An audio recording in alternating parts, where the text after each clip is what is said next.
right? So, moving on, let's do our local talents. Hindi po marunong mag-Tagalog yung mga bata dito kasi English speaking na sila, di ba? Marunong na po. Huwag na po ako magkasabihan. Baka kasi mag-gets niya.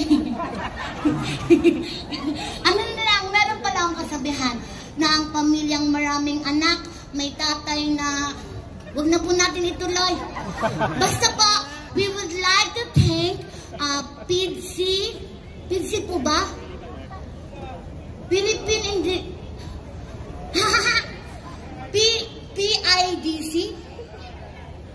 Yeah, Philippine Independence Day Council.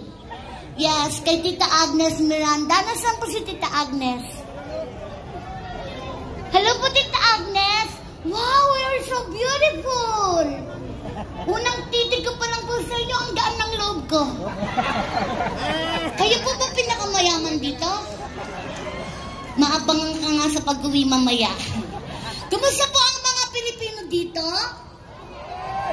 At sa lahat ng mga Pilipino po na may asawang Canadian or ibang lahi, hello sir, hello local friend.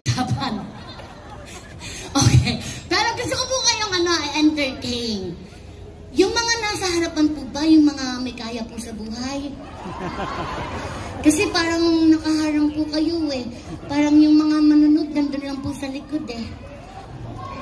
May kaya sa buhay? Sana po maramdaman namin yan mamaya kasi kung hindi, sisiraan ko po kayo. Charot lang. Anyway, si Baby Boobsy po ay isang karakter lang naman sa TV, sa lugar po natin, sa bansa po natin. Pero malaki na po ako ha. May asawa at anak na po ako. Kaya alam ko na po ang tama at mali. Okay? So, sa mga mamis po na nandito, ano po ba rito? Parang Hong Kong, yung maraming OFW din? 1, 2, 3. Ang mga tomboy ay walang ibon, walang lumilipad. Kawawa po sila.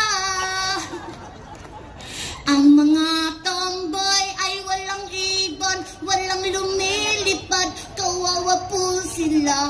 Huwag kayong malungkot.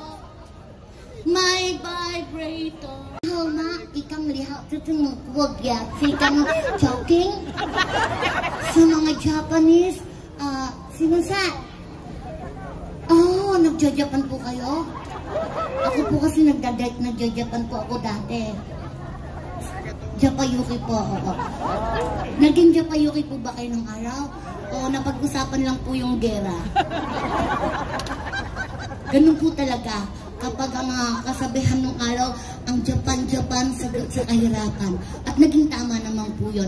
At syempre po, gusto ko lang po munang magbigay pugay sa napakataas na tao.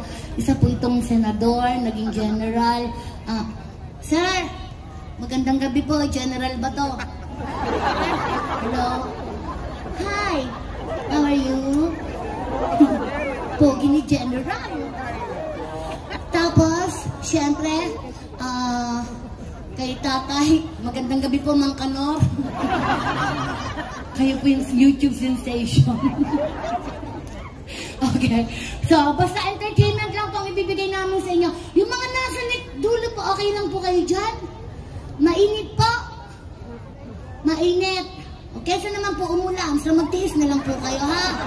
Kasi yun yung inaano namin. Lord, please stop the rain. Ganyan. Ay, no, oh my God! Busi, kanina pa ako nabulok dito. Eto, palakpakan po natin ang kaibigan ko. Natawa kami kanina kasi sabi ng host, Boobsy and Tekla Show. Bubay po yun. Bakla din po yung isa. So ako po nasa tamang lokasyon po yung newtas ko. Okay? So, ayan.